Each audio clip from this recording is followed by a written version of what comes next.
Selamat datang kembali. Kali ini kita mau coba bongkar dasar-dasar bahasa bisnis. Nih, yaitu keuangan.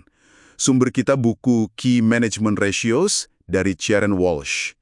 Fokusnya di bagian awal, soal laporan keuangan dasar. Misi kita, ya biar Anda semua bisa cepat ngerti inti laporan-laporan fundamental ini, gitu kan? Betul-betul. Pemahaman dasar ini emang fondasi penting banget. Keuangan itu kan kayak bahasa universal ya di bisnis. Ngerti laporan inti, neraca, laba rugi, arus kas itu krusial. Nggak cuma buat orang finance, tapi buat ya semua manajer lah. Buku Walsh ini pendekatannya enak, kayak kuliah visual gitu, jadi konsepnya lebih gampang dicerna. Filosofi intinya tuh gini, bisnis itu kan pakai uang ya sebagai bahan baku, nah dia harus bisa hasilin untung yang cukup buat bayar si uang tadi. Oke, menarik filosofinya. Mari kita mulai dari yang paling fundamental, neraca atau balance sheet. Ini kan sering dibilang potret keuangan perusahaan ya. Tapi potret gimana tuh maksudnya?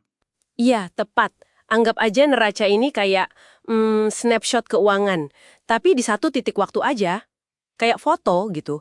Sisi kiri itu aset, apa aja yang dipunya perusahaan. Ada aset tetap, kayak gedung, mesin. Ada aset lancar, kayak kas, piutang. Oke, aset itu apa yang dipunya. Terus? Nah, sisi kanalnya, kewajiban dan modal pemilik. Ini nunjukin dari mana duitnya datang buat beli aset tadi.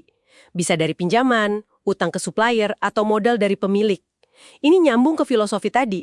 Sisi kanan sumber bahan baku uangnya, sisi kiri gimana uang itu dipakai. Jadi sumber dan penggunaan dana ya. Betul, dan keduanya harus seimbang, balance, makanya namanya balance sheet. Format 5 kotak yang di-highlight buku ini, aset tetap, aset lancar, modal pemilik, utang jangka panjang, utang lancar, itu cara enak buat lihat strukturnya. Jadi kelihatan gimana dana jangka panjang itu biayain aset jangka panjang, plus sebagian modal kerja. Oke. Satu hal penting nih, angka di neraca itu biasanya pakai harga perolehan, harga waktu beli dulu, bukan nilai pasar sekarang. Wah, itu bisa beda jauh dong ya nilainya. Bisa jadi, makanya perlu hati-hati, ini bisa jadi bias kalau kita nggak ngeh. Oke, jadi neraca itu snapshot. Kalau mau lihat kinerjanya sepanjang waktu, gimana? Itu berarti butuh filmnya dong ya? Nah, bener banget, kita butuh gambaran yang bergerak. Disitulah laporan laba rugi atau profit and loss masuk. Laporan ini ngukurnya pendapatan, terus dikurangi biaya-biaya selama satu periode. Misalnya setahun. Tujuannya ya buat lihat, perusahaan ini untung atau rugi sih sebenarnya. Tapi ini untung di kertas kan ya? Belum tentu duitnya ada. Nah, itu poin kuncinya. Laba di laporan ini nggak sama dengan kas di tangan.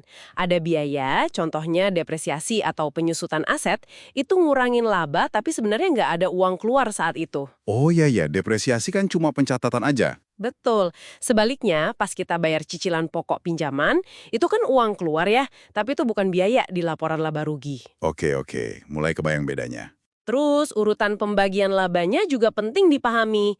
Mulai dari EBIT, earnings before interest and taxes, itu laba operasional murni.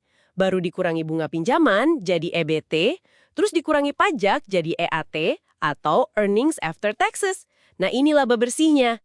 Sisanya baru buat pemegang saham, bisa dibagi sebagai dividen atau di tangan di perusahaan.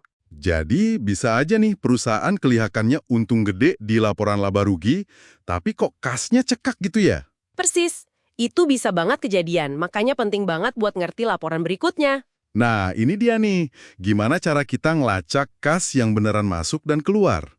Itu dia gunanya laporan arus kas atau cash flow statement. Laporan ketiga yang jujur aja, sering kurang dipahami padahal vital banget. Laporan ini cuma ngelacak kas yang benar-benar masuk dan kas yang benar-benar keluar. Titik. Aturannya simple banget. Terima duit sama dengan kas masuk. Bayar duit sama dengan kas keluar. Udah gitu aja.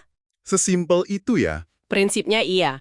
Laporan ini ngejelasin kenapa saldo kas di neraca awal periode bisa berubah jadi saldo kas di akhir periode. Dia jembatan antar dua neraca. Ini ampuh banget karena susah manipulasinya kalau yang dilacak itu kas beneran. Ini kunci buat ngerti likuiditas perusahaan. Kemampuannya bayar tagihan tepat waktu. Tanpa kas, laba di atas kertas yang nggak banyak artinya kan? Betul juga.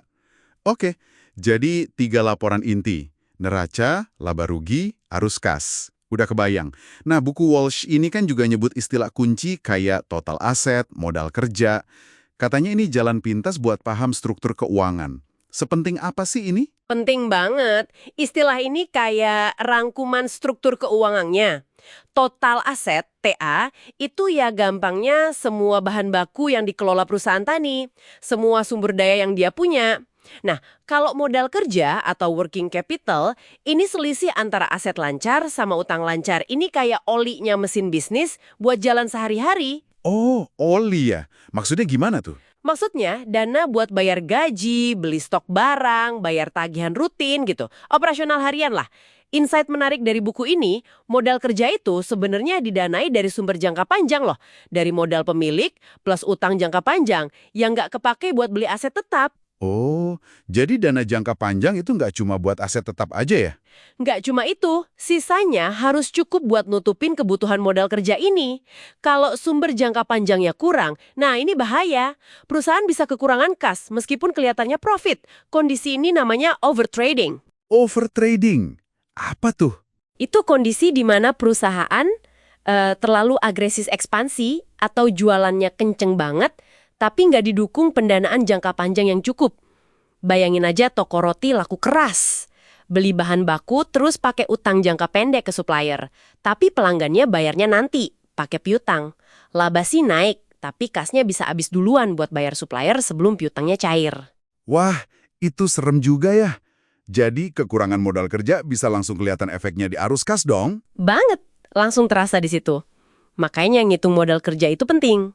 Oke, terus gimana kita mengukur seberapa efektif sih perusahaan pakai semua aset dan modal ini buat hasilin laba yang tadi disebut di laporan laba rugi? Gimana nyambungin laba rugi balik ke neraca? Nah, disitulah gunanya rasio keuangan. Kita hubungkan angka dari laporan laba rugi, yaitu laba, dengan angka dari neraca, aset atau modal. Buat lihat efisiensinya, Walsh menyoroti dua rasio fundamental sebagai titik awal yang bagus. Pertama, ROATA, Return on Total Assets. ROATA, itu ngitungnya gimana? EBIT dibagi total aset. Ini ngukur seberapa baik semua sumber daya perusahaan, semua asetnya, dipakai buat hasilin laba operasional. Yang kedua itu ROE, Return on Equity. Ini EAT atau laba bersih dibagi sama modal pemilik. ROI, Return on Equity, ini fokus ke pemilik berarti ya? Tepat. Ini ngukur imbal hasil buat pemilik modal aja. Seberapa untung sih investasi pemilik di perusahaan ini? Dua rasio ini ukuran kinerja yang fundamental banget. Jadi kalau kita rangkum nih, paham 3 laporan inti. Neraca itu potret statisnya, laba rugi itu film kinerjanya, arus kas itu pelacak duit benerannya. Terus paham juga keterkaitannya lewat istilah kunci kayak modal kerja dan rasio dasar kayak ROTA dan ROE. Nah, itulah fondasi pemahaman keuangan bisnis ala Walsh ya. Persis, itu landasan utamanya.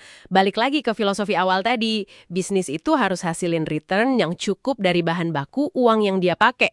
Nah, laporan-laporan sama rasio-rasio fundamental ini alat ukurnya buat ngecek tercapai nggak tujuan itu. Sip, jelas banget penjelasannya.